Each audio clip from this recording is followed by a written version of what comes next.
Compass ধারাবাহিকের আজকের পর্বে ধারাবাহিকের শুরুতে দেখা যায় শ্রেষ্ঠা গয়নাগুলো বের করে কম্পাসকে দেয়। অপরদিকে অখিল সবার সামনে থেকে উঠে গেলে ঋতু যা বলে, এখন এখান থেকে কোথাও যেতে পারবে না, এখানেই বসে থাকো। তখন অখিলেশ বলে, আমি তোমার এসব নাটকের সঙ্গে থাকতে পারবো না। এরপর ঋতুজা সবাইকে উদ্দেশ্য করে বলে, আমি আপনাদের সবার সামনে একটা কথা বলতে চাই। যেহেতু আপনারা বিহান আর কম্পাসের বিয়েটা মন থেকে মেনে নিয়েছেন, তাই আমি একটা সিদ্ধান্ত নিয়েছি। সামাজিকভাবে ছোট করে আবার বিহান আর কম্পাসের বিয়ে দেব। পরে রিসেপশন পার্টিতে মিডিয়া আর অন্য সবাইকে জানিয়ে দেব সবটা। অন্যদিকে মাহিন মোনালিসাকে বলে, কিভাবে নাটকটা শুরু হবে সেটাই তো বুঝতে পারছি না। তখন মোনালিসা বলে, নাটকটা শুরু হতে গেলে তোমার মা বাবাকে লাগবে। মাহিন বলে, আমার মা বাবা কখন আসবে সেটা তো আমি জানি না। অপরদিকে ঋতুজা বিহান আর কম্পাসের বিয়েটা নতুন করে দেওয়ার প্ল্যান করে। সেখানে শ্রেষ্ঠা বলে, আমি এই বিয়েটাতে খুব খুশি।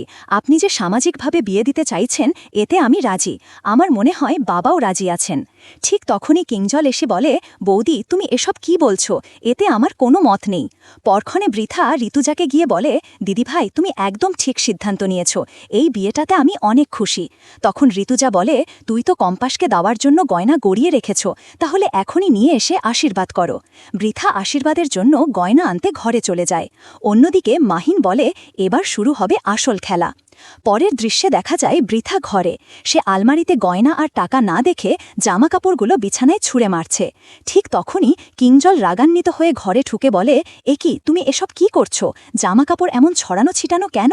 বৃথা বলে, তুমি যে টাকাগুলো দিয়েছিলে সেই টাকা আর আমার ভারী গয়নাগুলো সব এখানেই দেখেছিলাম, কিন্তু এখন লকারে কিছুই পাচ্ছি না। টাকা গয়না না দেখে কিংজল আরও রেগে যায় আর চিৎকার করে বলতে থাকে, টাকা গয়না এখান থেকে গেল কোথায়? আমরা তো এখানেই রেখে গিয়েছিলাম, তাহলে চুরিটা করল কে? এ কথা বলেই কিংজল ড্রয়িং রুমে চলে এসে বাবুলাল, রিয়া আর বুবলিকে ডাকে। বলে, তোরা আমার ঘরে গিয়েছিলি, আমার ঘর থেকে কে চুরি করেছে? বাবুলাল বলে, ছোট দাদাবাবু আমি আপনার ঘরে যাইনি, আমি কেন টাকা চুরি করব? অখিলেশ বলে, তুই এসব কি বলছিস? বাবুলাল অনেক দিন ধরে আমাদের বাড়িতে আসে, সে কেন টাকা চুরি করবে? কিংজল বলে, তাহলে আমার লকার থেকে টাকা গয়না কে নিয়েছে, কে চুরি করতে পারে? এরপর সে কম্পাসকে উদ্দেশ্য করে বলে, তোমার গেস্টরুম তো আমার ঘরের ওই দিকেই পড়ে, তুমি আমার ঘরে গিয়েছিলে, তুমি কি আমার টাকা চুরি করেছ? কিংজলের এমন কথা শুনে ঋতুজা বলে, তুমি এসব কি বলছো? কম্পাস কেন তোমার ঘরে যাবে, কেন ও চুরি করবে? পরবর্তীতে মাহিন বলে, যেমন বাবা বলেছে ঠিকই বলেছে, আমাদের বাড়ির গেস্ট রুমটা তো বাবার ঘরের দিকেই। তাছাড়া কম্পাসের এখন টাকার দরকার, চুরি না করলে ও টাকা পাবে কোথায়? দেখো না, কোথাও চুরি করে লুকিয়ে রেখেছে। ঋতুজা বলে, মাহি তুমি এসবের মধ্যে আসবে না। তখন মুক্তি বলে, তুই আর কজনের মুখ বন্ধ করবি, যেটা সত্যি সেটাই এবার প্রমাণ কর। অপরদিকে মোনালিসা বলে, দেখো মাহিন, আমি কম্পাসকে ছোটবেলা থেকে চিনি, ওর মন মানসিকতা এমন নয়, কম্পাস কখনো চুরি করতে পারে না। এদিকে শ্রেষ্ঠা ঋতুজাকে বলে, দিদি আমি আমার মেয়েটাকে ছোটবেলা থেকে বড় করছি, ওর যতই সমস্যা হোক কারোর টাকা গয়না চুরি করতে পারে না, আপনি অন্তত একটু বিশ্বাস করুন। অন্যদিকে দেখা যায় অরিন মনে মনে বলে, কম্পাস তুমি আমাকে সবার সামনে অপমান করেছিলে, এখন দেখবে তোমাকে কেউ বিশ্বাস করবে না। কিছুক্ষণ পরে অভিজ্ঞান দত্ত বলে, আমি আপনাদের বাড়ির কেউ নই, তাই বাড়ির ব্যাপারে কথা বলার রাইটও নেই, কিন্তু আমি যেহেতু একজন উকিল তাই প্রমাণ ছাড়া কিছুই বিশ্বাস করি না। আমি কম্পাসকে সম্পূর্ণভাবে বিশ্বাস করি, আমি 100% নিশ্চিত কম্পাস এই কাজ করেনি। আপনাদের মনে যেহেতু সন্দেহ ঢুকেছে তাহলে সেটা প্রমাণ করতেই হবে। অভিজ্ঞান আরও বলে, যদি কম্পাস সত্যি চুরি করে থাকে তাহলে নিশ্চয়ই ওর ঘরেই পাওয়া যাবে, কারণ সকাল থেকে ও বাইরে যায়নি।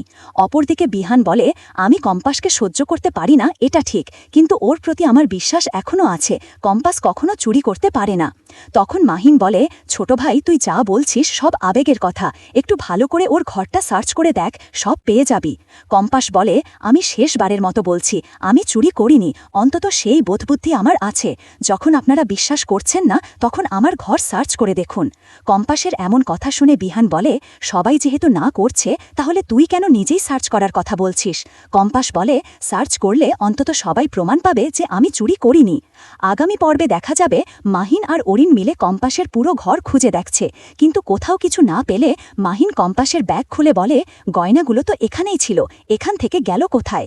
ঠিক তখনই বৃথা এসে বলে, তুই কিভাবে জানিস গয়নাগুলো এখানেই থাকবে, তুই কি শিওর গয়নাগুলো এখানে ছিল? অপরদিকে কম্পাস বলে, তোমরা এখানে গয়না পাবে না, আমি তোমাদের বলেই দিচ্ছি গয়নাগুলো কোথায় আছে। এই ছিল কম্পাস ধারাবাহিকের আজকের আপডেট। ভিডিওটা ভালো লাগলে চ্যানেলটা সাবস্ক্রাইব করে পাশে থাকা বেল আইকনটা অন করে দিন এবং আপনাদের মূল্যবান কমেন্ট করতে ভুলবেন না।